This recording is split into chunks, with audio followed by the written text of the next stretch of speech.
दोस्तों नमस्कार। मैं एक नया उपविषय लेकर हिंदी व्याकरण का आपके सामने प्रस्तुत हूँ। मेरा आज का पढ़ाने का जो विषय रहेगा वो रहेगा विकारी शब्द विशेषण का आधा पार्ट, आधा हिस्सा। विशेषण के भेदों पर हम विस्तृत चर्चा पिछले वीडियो में कर चुके हैं। अब मैं विशेषण के ऐसे हिस्से को छूऊंगा जिस हिस्से को अक्सर अध्यापक नहीं छूते। तो मेरा क्या है आज का, देखिए आपके सामने।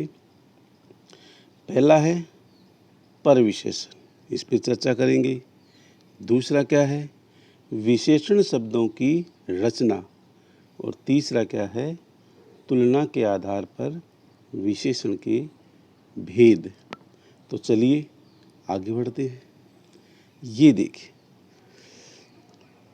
आपके समक्ष दो वाक्य हैं जो स्क्रीन पे हैं। बड़े ध्यान से देखना है और मेरी बातों को सुनना है। पहला वाक्य, राम सुंदर है। दूसरा वाक्य, राम बहुत सुंदर है। दोनों वाक्यों में क्या अंतर है? तो अंतर अब स्पष्ट कर रही हैं।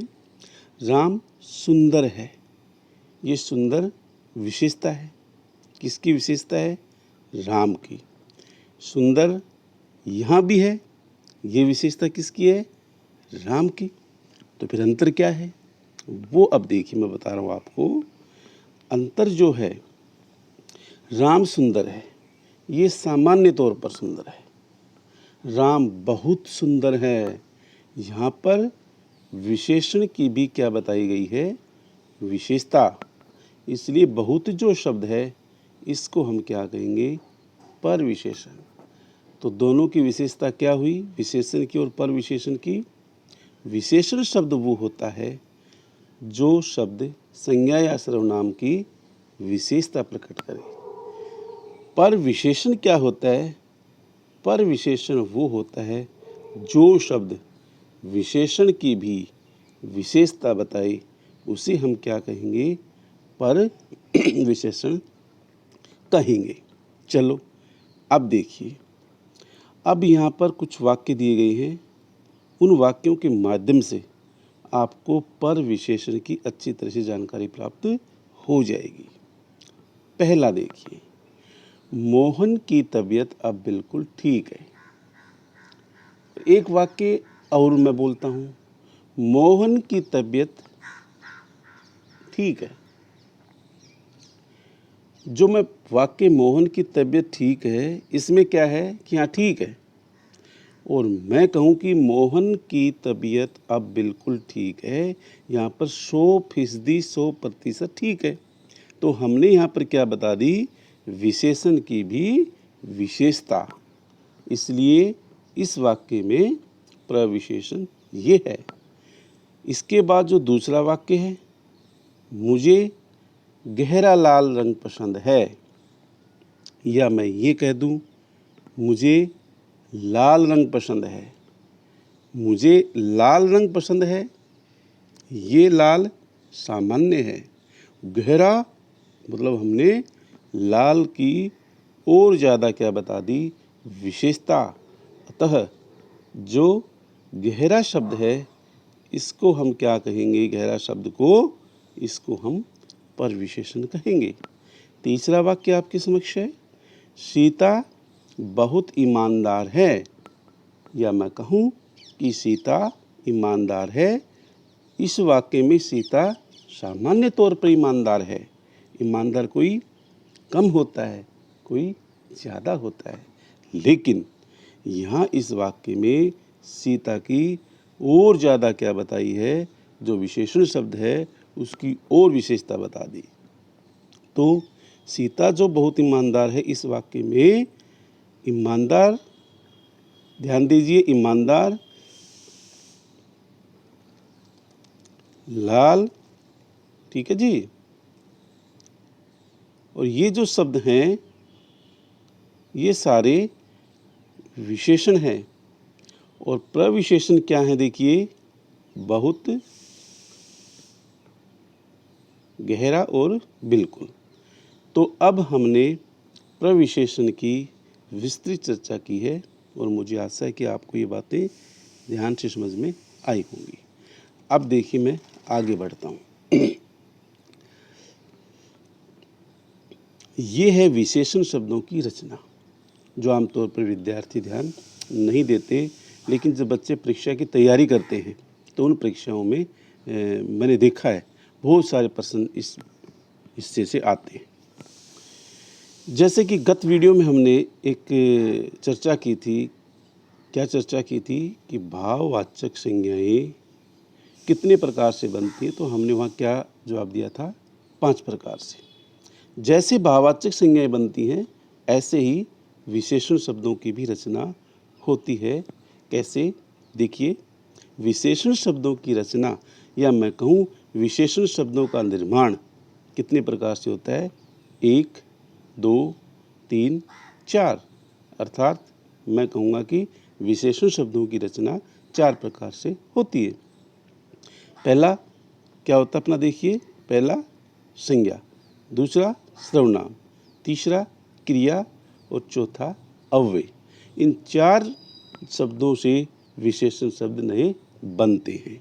कैसे बनते हैं वो देखो। अब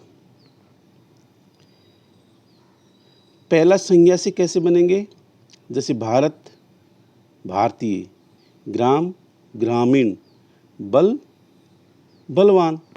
जैसे मैं भारत में रहता हूँ, तो भारत संज्ञा है व्यक्तिवाचक, और इससे क्या बना, भारतीय। जैसे मैं भारतीय हूँ, यहाँ शब्द भारतीय जो है वो मेरी भारत होने की विशेषता को प्रकट करता है, इसलिए भारतीय विशेषण है। ग्राम से ग्रामीण, बल से बलवान।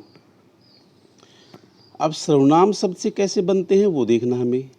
यह, ऐसा, कौन, कैसा, जो, जैसा, ये जो शब्द हैं ये सर्वनाम है, और नए शब्द जो बने हैं ये विशेषण शब्द हैं। अब देखिए आपके समक्ष तीसरा, क्रिया से भी विशेषण शब्दों की रचना होती है। भागना क्रिया, भगोड़ा। जैसे मोहन भागता है, तो सामान्य तौर पर भागना वहाँ पर क्रिया है। मोहन भगोड़ा है, वो भाग गया, भागने के बाद हमने उसकी क्या प्रकट की, विशेषता कि मोहन भगोड़ा है। हंसना हंसोड़ा, लड़ना लड़ाकू। इसी प्रकार अव्यय, अव्यय देखिए ध्यान से, ऊपर ऊपरी, आगे अगला, पीछे पिछला। मैं कहूँ मोहन पीछे जाओ, ये मैंने उसे जाने का क्या बताया, स्थान बताया। और मैं कहूँ कि पिछला बच्चा इधर आओ, वो मैंने मोहन की क्या बताई, विशेषता बताई, पिछला। इसलिए कहने का तात्पर्य ये है कि विशेषण शब्दों की रचना 4 प्रकार से होती है जो आपके समक्ष हैं। तो मुझे आशा है कि आपने इन पर गौर फरमाया होगा, देखा होगा, सुना होगा। तो ये भी आपके लिए बहुत अहम पार्ट हिस्सा है विशेषण शब्द के अंतर्गत। अब देखिए ये जो आपके सामने है, तुलना के आधार पर विशेषण के भेद। तुलना जब हम करते हैं कैसे, देखिए, इनको हम अंग्रेजी में डिग्री बोलते हैं। ध्यान दीजिए, आपने पढ़ा होगा, जैसे बिग, बिगर, बिगेस्ट। मैं अंग्रेजी का उदाहरण इसलिए दे रहा हूँ ताकि आपका जो मस्तिष्क है वो थोड़ा सा ताज़ा हो जाए और आपके दिमाग में वो बातें होती हैं तो समझने में आसानी होती है। इनको हम अवस्थाएं भी कह सकते हैं। क्या कह सकते हैं? अवस्थाएं। अवस्थाएं कैसे होती है, ध्यान से देखना। जैसे कि अपनी तुलना के आधार पर पहला भेद क्या है? मूलावस्था। मूल जमा अवस्था हो गई। उत्तरावस्था, उत्तर जमा अवस्था, उत्तरावस्था हो गया। उत्तमावस्था, उत्तम जमा अवस्था। उत्तम का मतलब सबसे बढ़िया, सबसे अच्छा। उत्तर का मतलब मूल के बाद, उत्तर का मतलब ही बाद होता है। अब जैसे देखिए मैं बताता हूँ आपको कि मूल अवस्था क्या कहती है। मूल अवस्था ये कहती है कि मूल अवस्था में कोई तुलना नहीं होती किसी की, किसी के साथ नहीं होती। जैसे आपके सामने है, बड़ा आसान सा वाक्य है, राम सुंदर है। अब राम सुंदर है, वो स्वयं की विशेषता है, कोई किसी के साथ तुलना नहीं है। उत्तमावस्था क्या होती है? जब हम दूसरे के साथ तुलना कर दें, जैसे राम की तुलना हम किसी दूसरे से कर दें, वो क्या होगी? उत्तरावस्था। तीसरी अवस्था क्या है कि राम की तुलना हम सभी से कर दें, या मैं ये कहूँ एक से ज़्यादा से। अब 3 वाक्यों के माध्यम से मैं आपको आसानी से ये समझा दूंगा। राम सुंदर है, ये मूल अवस्था है, किसी के साथ कोई तुलना नहीं है। तो मूल अवस्था क्या होती है? एक व्यक्ति वस्तु स्थान की तुलना दूसरे व्यक्ति वस्तु स्थान से नहीं की जाती। अब क्या है?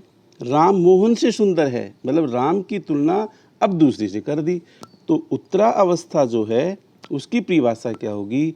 एक व्यक्ति वस्तु स्थान की तुलना दूसरे व्यक्ति वस्तु स्थान से की जाती है, उसे हम कहेंगे उत्तरावस्था। राम पूरी कक्षा में सुंदर है। अब पूरी कक्षा में कितने बच्चे होते हैं?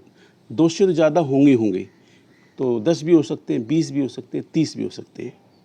तो यहाँ पर राम की जो तुलना है वो किसके साथ कर दी? 2 बच्चे से या ज़्यादा से कर दी, पूरी कक्षा से कर दी। इसलिए ये क्या है? उत्तमावस्था। उत्तमावस्था की परिभाषा क्या होगी? एक व्यक्ति वस्तु स्थान की तुलना एक व्यक्ति वस्तु स्थान से ज़्यादा से कर दी जाए, वहाँ उत्तमावस्था होती है। तो मैंने आज तुलना के आधार पर ये जो आपके सामने खाका खींचा, तैयार किया, मुझे आशा है कि आपने बड़े गौर से सुना होगा और आपको समझने में एक नई तकनीक, एक नया अंदाज देखा होगा। तो आप से मेरा निवेदन है कि इस वीडियो को देखने के बाद आप इस चैनल को, जिसका नाम है RB हिंदी नेशनल एजुकेशन, इस YouTube चैनल को सब्सक्राइब करें। वीडियो आपको जैसा भी लगा हो कमेंट्स अवश्य दें, ज़्यादा से ज़्यादा लाइक करें, शेयर करें, और नया वीडियो लेकर मैं आपके सामने जल्द प्रस्तुत होऊंगा। आपका बहुत बहुत धन्यवाद।